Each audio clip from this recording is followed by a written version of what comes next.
We are at Stansted Airport, where the special flights from Uganda all arrived in 1972. The aircraft landed from my left and they taxied to the old terminal building, which is the other side of the runway behind me. There is a small hangar over there, and just to the right of that hangar is the area where that terminal used to be.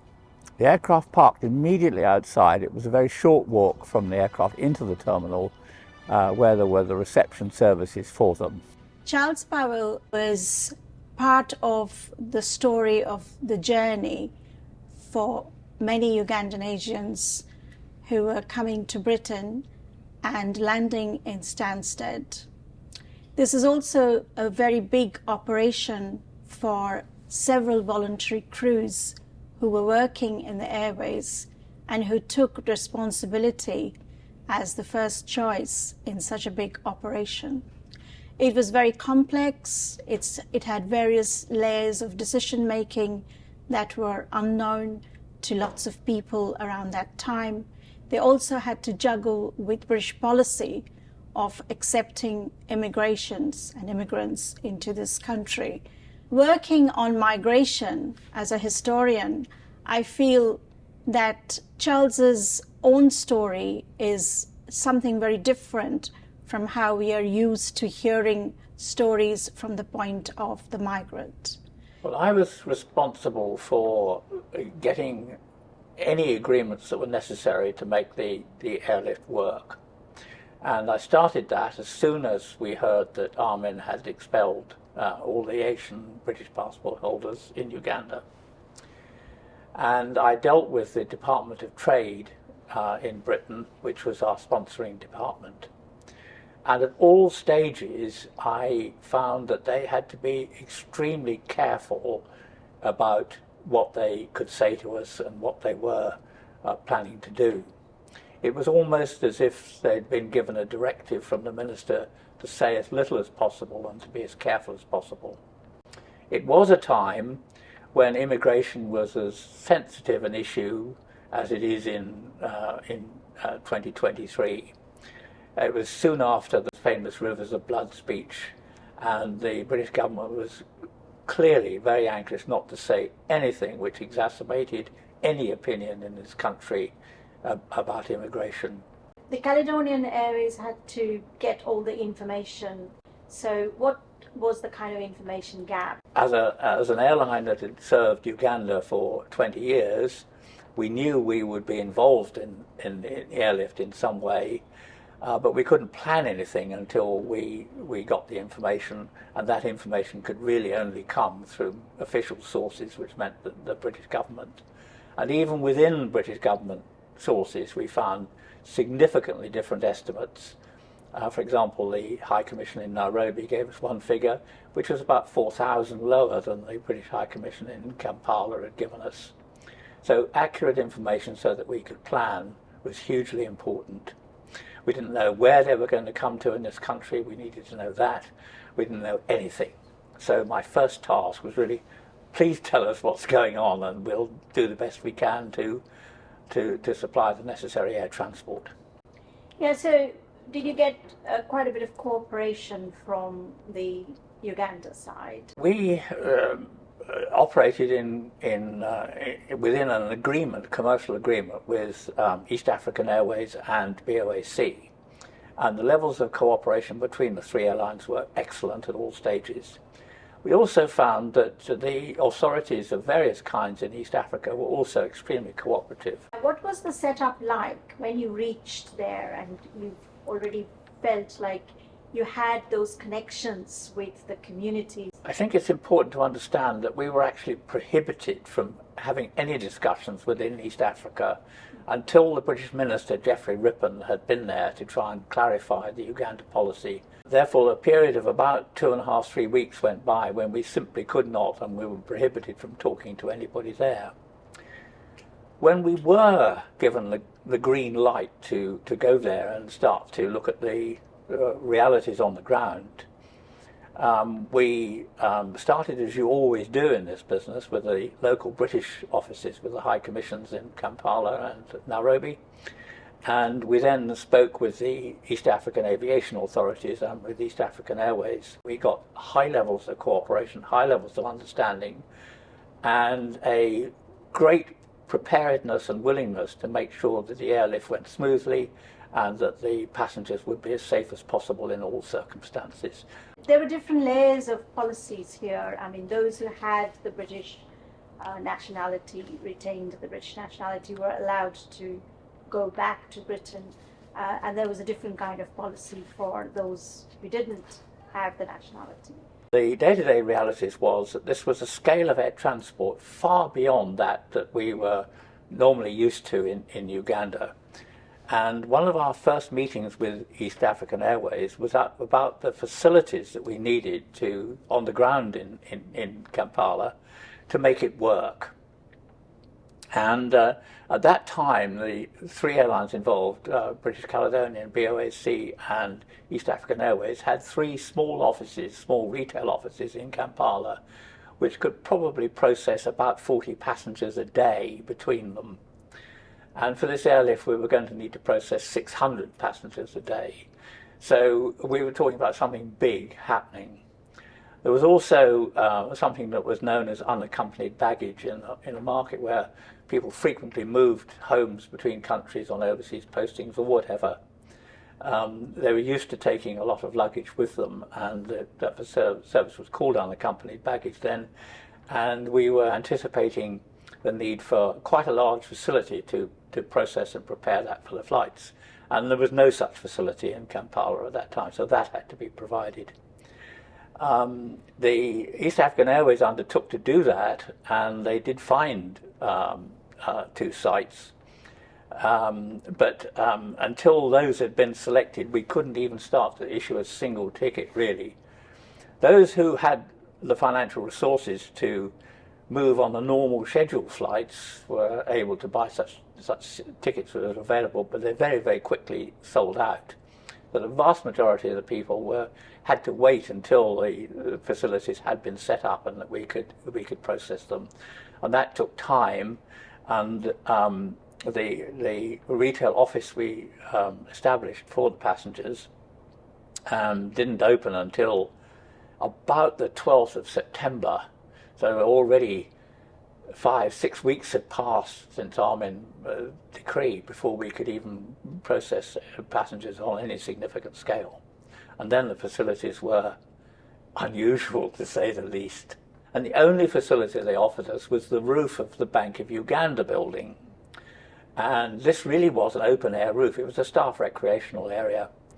And all the three airlines established ticket offices there in the open air, wind, rain, whatever, blowing it around. And the passengers had to present themselves.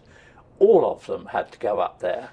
We're not allowed to use the lift. This so-called sales office was on the 5th floor of the building.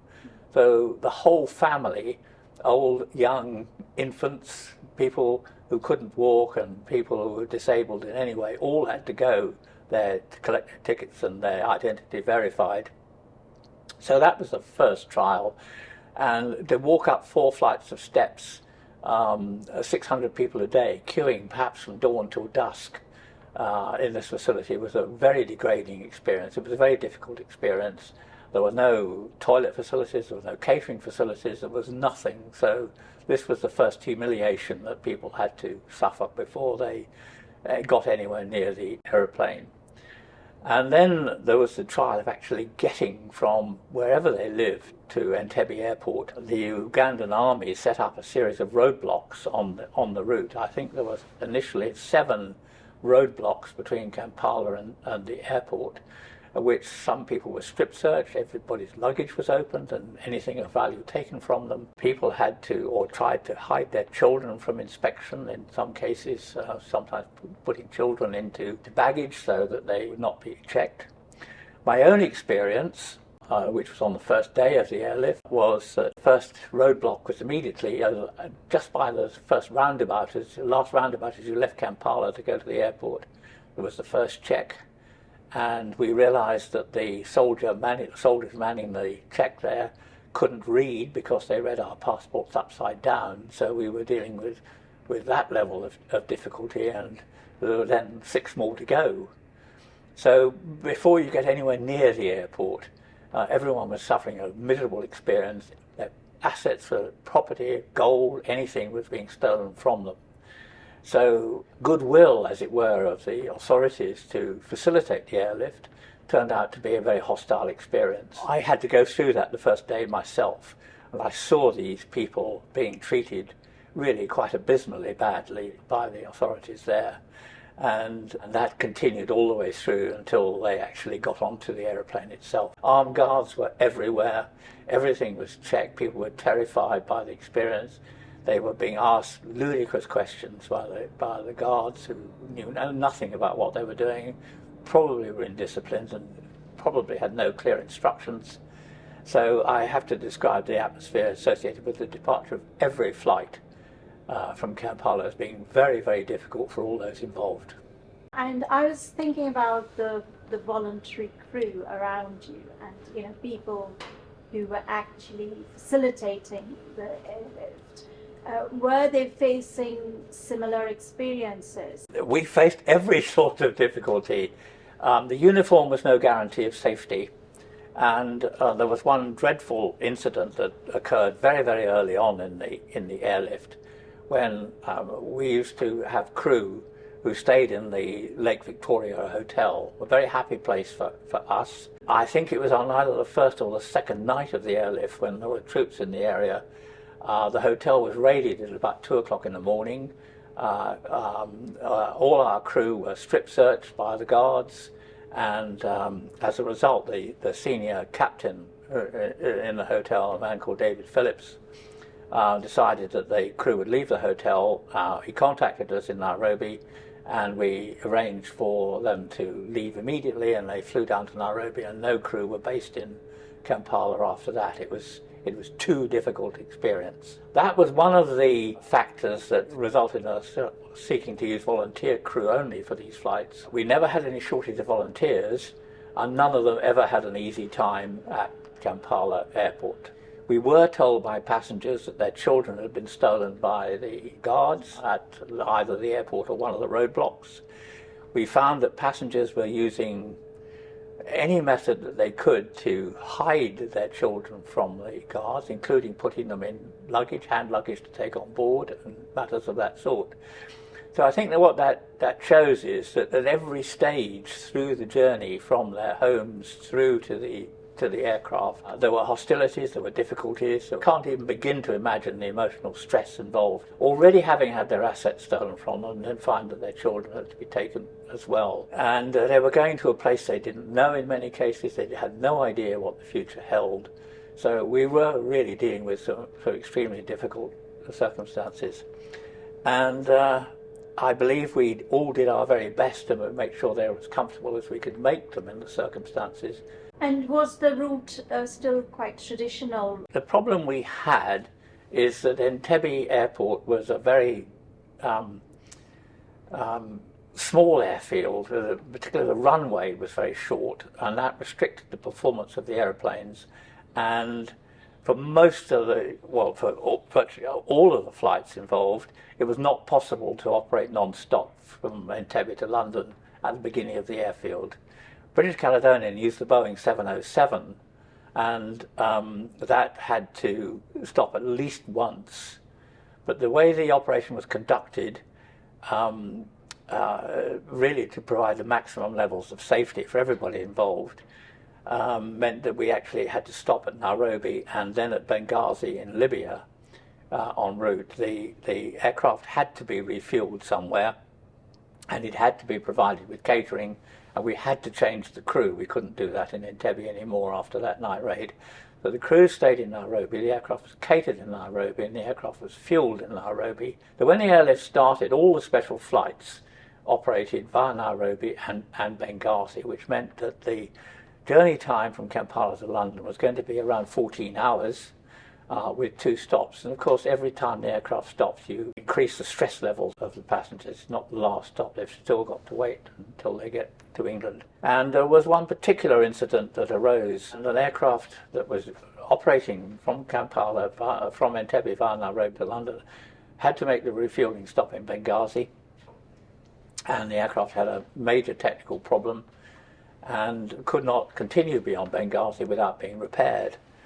And the Libyan authorities would not allow the cabin crew or the passengers to leave the aircraft. They would not allow the aircraft to be serviced in any way. They wouldn't allow water to go to it, or catering or food of any sort.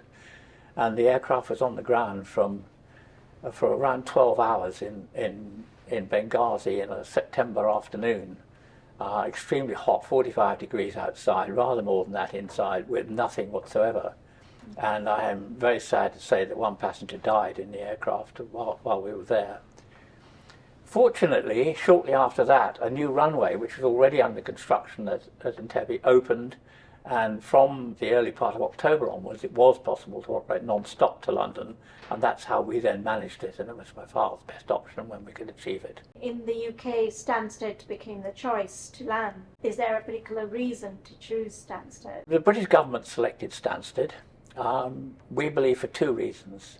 The first was that it was then more or less an unused airport, very, very small, but it had the facilities to provide, or space to provide, good reception facilities for the passengers, and so there was room to provide them with some sustenance, to have their identities verified, to have medical checks, to meet the voluntary organisations who were going to deal with them, to look at issues like money and how they could cope, and also because Stansted was close to the principal reception centre, which was at the former RAF base at Stradishall, which is about an hour's drive. And the service that we got from Stansted Airport proved to be absolutely excellent. It was a very well run facility. We were very happy for the passengers to leave our aeroplane and go into the hands of the excellent people that manned everything at Stansted Airport. People are leaving a very warm country and coming to the autumn cold of the UK around that time. So did you hear of any kind of level of anxiety? They left Kampala and Uganda when the weather was absolutely superb, and it was absolutely delightful at that time of the year as I experienced it. And they came to England, which was having a very grey and wet and cold autumn that year. So, and they arrived first thing in the morning when it would have looked at its bleakest, I believe. So it must have been a very difficult and a strange experience for so many of them. But we heard of no difficulties at Stansted.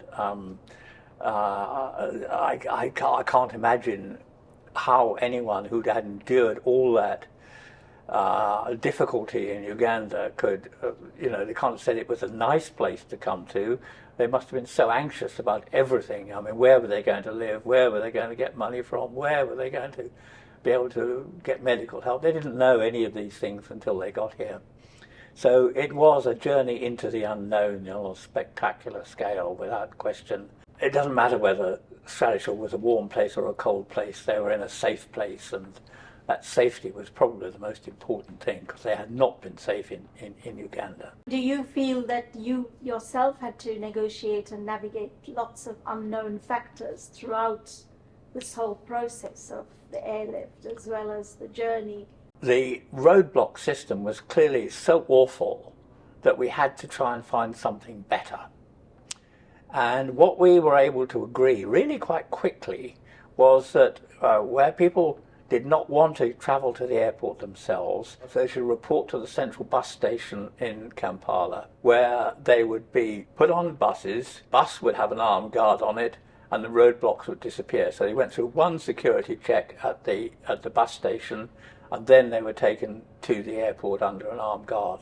That worked very, very much better than the roadblock system, for rather obvious reasons. And that was introduced within 3 days of the airlift starting. And it was one example where we were actually get cooperation with the Ugandan military forces. Around about the second week in October, the numbers of people presenting themselves to travel dropped sharply, to the point that we wondered whether it was worth continuing more special flights. But the British High Commission kept telling us that there were still very large numbers of people in Uganda based on their own records.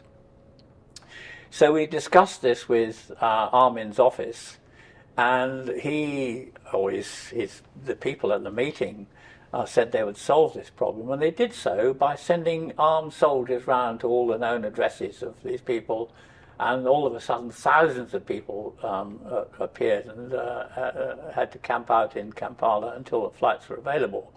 And it was a dreadful example of just how urgent and extreme a course of action could have been conceived in those circumstances. And I think the people concerned just simply had to leave everything at home and just go because they were being forced out of their properties. I was just thinking of, you know, people when they were boarding the flights, they had suitcases with them, but there are reports that often cardboard boxes were used, and whether they were using any cargo facilities or was it at all there. I estimate that about 400 tons was probably delivered. The transport from the zoo where this stuff had to be delivered and left in the open air was with the Ugandan army, and I don't know how much they just took away, but they did deliver large quantities to Entebbe airport. And we sent some staff from London to process this cargo so that we could operate flights to London.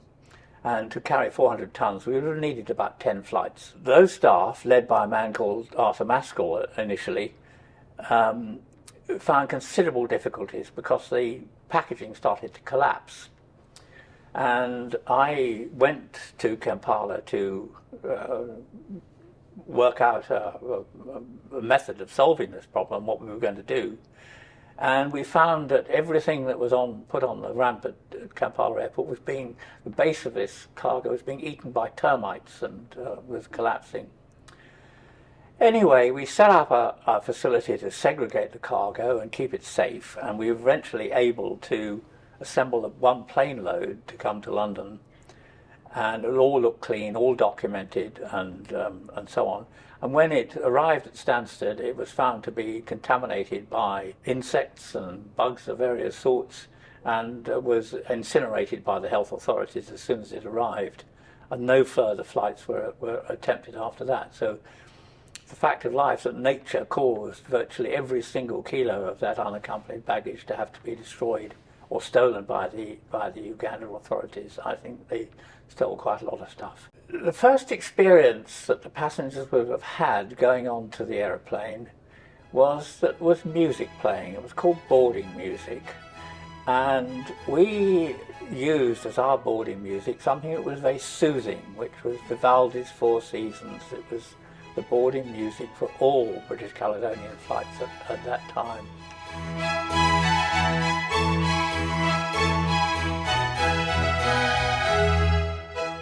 We are standing in the economy class cabin of a Super VC-10 aircraft. This interior is very typical of long-haul aircraft of that time, and this type of aircraft was actually used on a small number of refugee flights from Uganda in 1972. There are a lot of differences between flying then and flying now, and in many ways it was a much more gracious time to fly than it is now. All passengers would board the aircraft via the stairs. There were no jetways at airports in those days, and Entebbe was certainly a very small airport. When you arrived in the cabin of the aircraft, the first thing that was a real difference between then and now is the space between the seats, usually called seat pitch. And this is exactly the industry standard of that time. And you will notice that the space allows at least 4 inches more legroom than you get on a long-haul aircraft today. Flying was actually a comfortable experience in those days compared with now, and it was easy to leave your seats and easy to move around in your seats. One of the extraordinary differences between flying then and flying now is that smoking was permitted on board, and every single seat had its own ashtray, and it made the cabin atmosphere a bit rough from time to time, although the air conditioning systems were excellent and they were designed to cope with it. Very few people took any luggage into the cabin of the aeroplane. These bins were then called hat racks, and they were only used for things like coats, hats, magazines, lightweight materials. They were not designed for heavy bags in any way. Suitcases with wheels on them hadn't been invented in 1972. The flight to London, if it was non-stop, was about 9 hours. And in a flight of that duration at that time, you would have got 2 meals, and you would have been provided with free drinks, alcoholic, non-alcoholic, coffee, tea, and so on. And they were available generally throughout the flight. One of the intriguing differences between flying standards then and flying standards now was the presentation of the toilets on board aeroplanes. This one here is far more spacious than anything you'll see today in economy class. Nowadays you would not get anything like that level of service, but another big difference is that there was no in-flight entertainment in those days. There would have been no videos, no music. People talked to each other, they read, they slept, they looked out of the window, but they did not have Netflix or anyone else to rely on.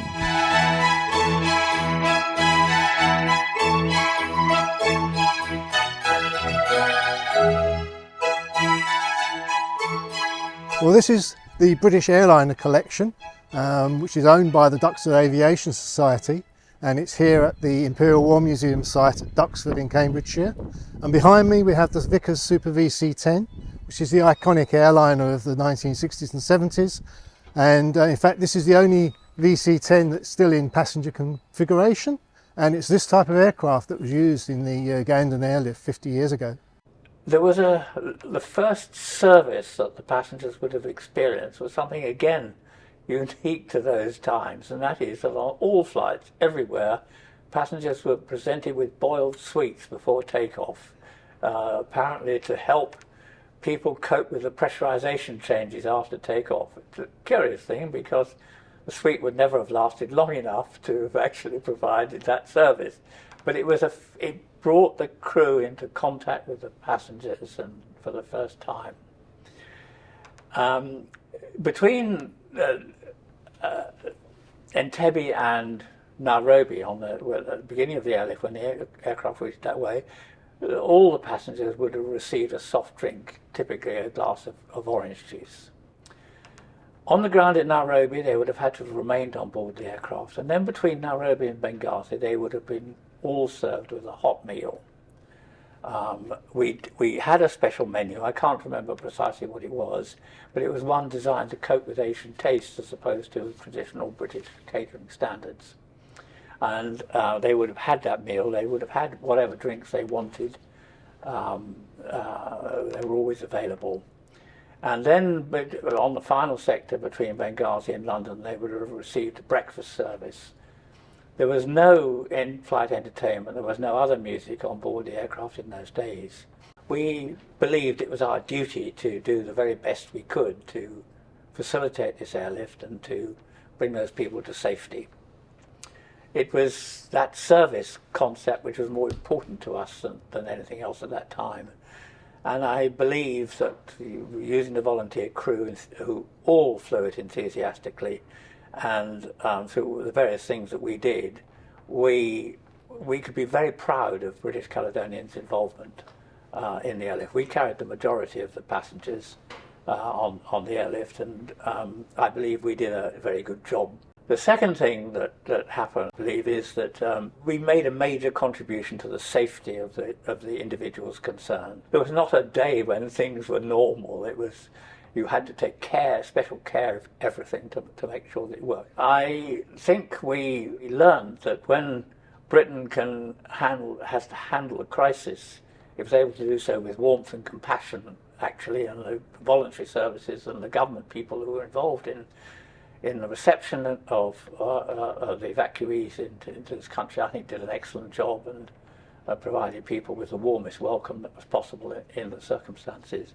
But above all, I think we look back on it as a period that led to huge success in the lives of so many people when they were able to come here, and so many of the people who are on those flights have made a great success of it and have contributed to everything everywhere, really. and if they got a better future and we contributed to that, then so be it.